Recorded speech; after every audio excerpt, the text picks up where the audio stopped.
Water is a source of life, an element which enables growth and uplifts communities, outcomes which lie close to the heart of South Africa. But before 1994, the right to this precious resource was limited to a privileged few, with thousands being denied their basic right to safe water and sanitation. This left a bleak canvas for the new democratic government to paint on. But 20 years onwards, thanks to programs such as the Rural Community Water Supply and Sanitation Program, we are staring at a bright future. Where only 66% of the population had water supply in 1994, 2013 saw 95% of the population with access to safe water. We've come a great way in this period of 20 years, and there's such landmarks of Kada Asmals, new water laws, the issue of water to serve all our people and not the old inequitous system under apartheid. And with this fantastic achievements in terms of serving the communities in the outstanding water services program, sanitation came fully on board some years later when I was minister. We need to monitor the progress. We need to be sure that we are meeting the goals, and management is very important in this, the sustainability of the systems. And I would hope and dearly wish that the Commission monitors that progress and carries on with its excellent research. Core challenges of the past, present and future, such as water scarcity and sustainable sanitation, continue to provide the South African water sector with opportunities for innovation. The 20 years of water research in South Africa, in many ways, is a validation of the political solution that we sought in 1994. What it has done, it has not in any way taken away from the research base that we built in the previous years. And we built on top of that a whole new research base in the new South Africa, so that we have a research portfolio that is relevant for the 21st century. So we've built on the fundamental disciplines, and we managed to bring that to application around the various problems that we face in South Africa and indeed the world. And this really is the success story of the last 20 years of water research in the country. Post-1995, the government identified 3 phases to guide the water law review process. The first launched the process of public consultation by inviting responses to the booklet, You and Your Water Rights, which set out the history and context of water law in South Africa and the challenges which a new law should be designed to overcome. The second phase saw the setup of an expert monitoring committee to consider the public's responses and to recommend the principles of a new water policy. The final phase saw the drafting of new legislation by a second committee, including legal experts. In the last 20 years, South Africa has seen major reforms in water policy. And these reforms have been as a result of a lot of research that has happened before they were developed. So they influence the policy very much. During implementation, now we're 20 years into implementation of the new laws, research goes hand in hand with the implementation of policy, trying and testing, because the water law is introducing a lot of new provisions in policy.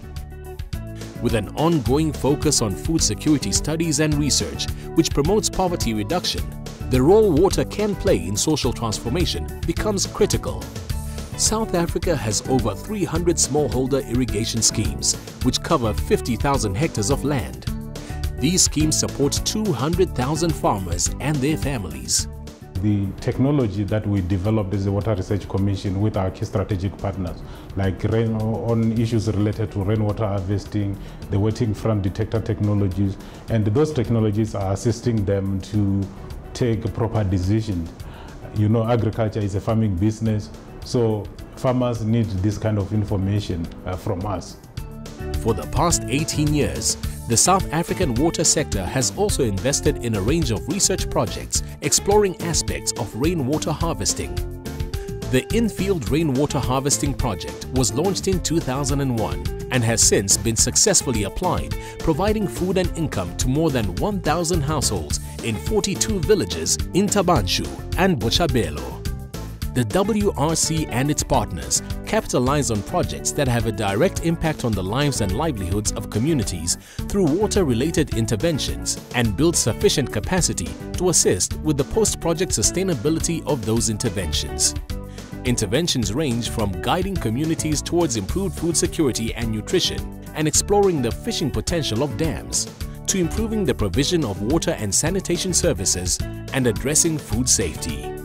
In the key strategic area of water utilization in agriculture, we have four main challenges. The first is to ensure productive use of water and investigating then biological, technical and economic processes to reduce poverty and to support the ability or the capability of private companies to improve their profit, and then to ensure sustainable water resource use by protection, restoration, reclamation activities.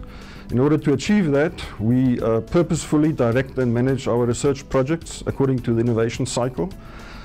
That means it's a circular sequence of doing research, secondly ensuring that that research is applicable, and then thirdly making sure that the knowledge generated is exploited, and in each phase we then have to find partners to ensure that the research that is created, the knowledge that is applicable and the exploitation is done in a sustainable way. One of the WRC's long-term objectives is to strive for excellence in wastewater management. This not only extends to suburban wastewater, but also to the sustainable treatment of acid mine drainage. The BioSure journey started with a very simple observation at a tannery pond, and this culminated in a development work at Rhodes University, which eventually led to a 10 megalitre per day plant at the Anchor Works at East Rand Watercare. And the WRC has continued to support work in this area so that the technology is developed into a cost-effective and robust and sustainable system to deal with the legacy of acid mine drainage in South Africa. The launch of waste min clubs, which involve local businesses in reducing their water footprint, has been shown to improve local industries' environmental performance. The open sharing of information and ideas amongst club members contributes to their success. Business owners benefit financially from these changes while reducing their environmental impact.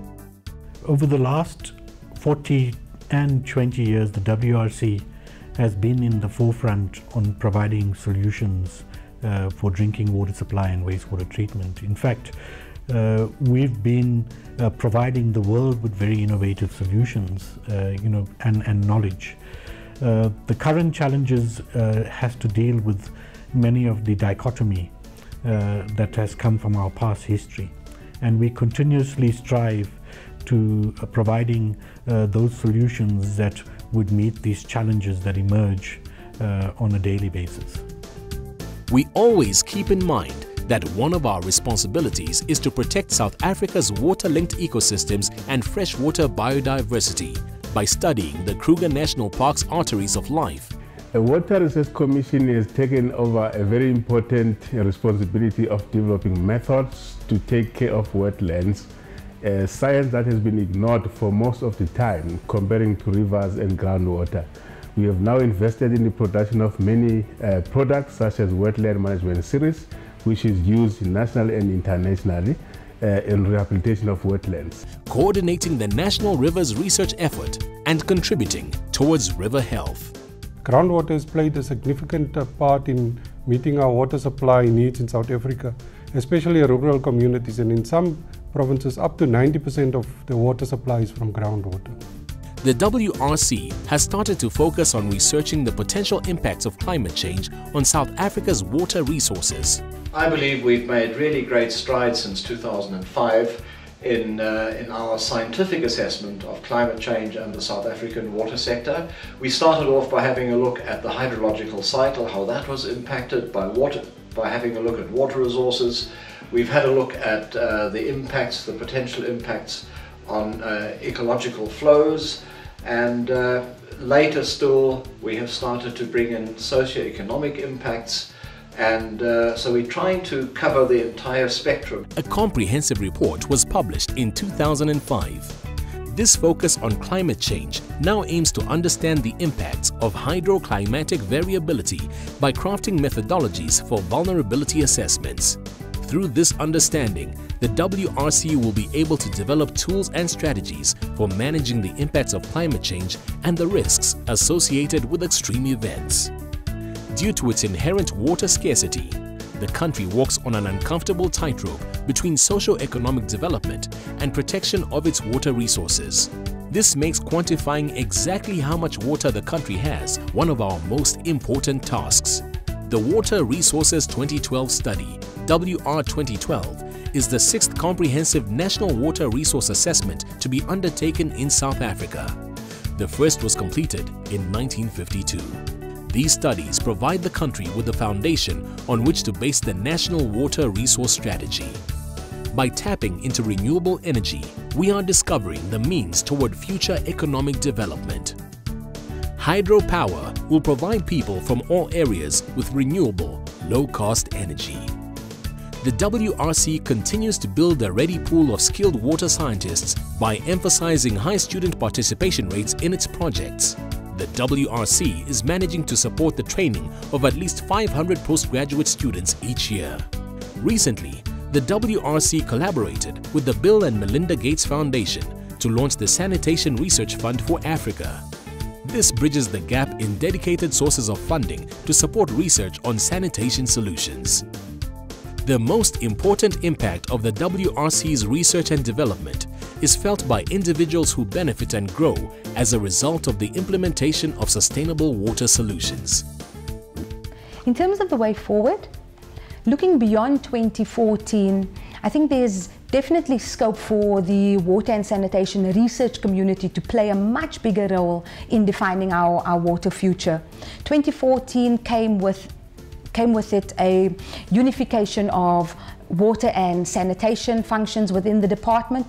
It also brought with it the appointment of 2 new ministers, Minister Mvula Mokonyane and also Deputy Minister Pamela Chwete. And along with that came a strong call to stakeholders, to the water family, to really redefine our working relationship and also provide those demonstrated innovations and technologies that really will address the service delivery challenge both today and tomorrow. We look forward to the impact innovations will have on not only South Africa but the globe as we aim to expand the frontiers of human dignity and environmental sustainability through water research and development.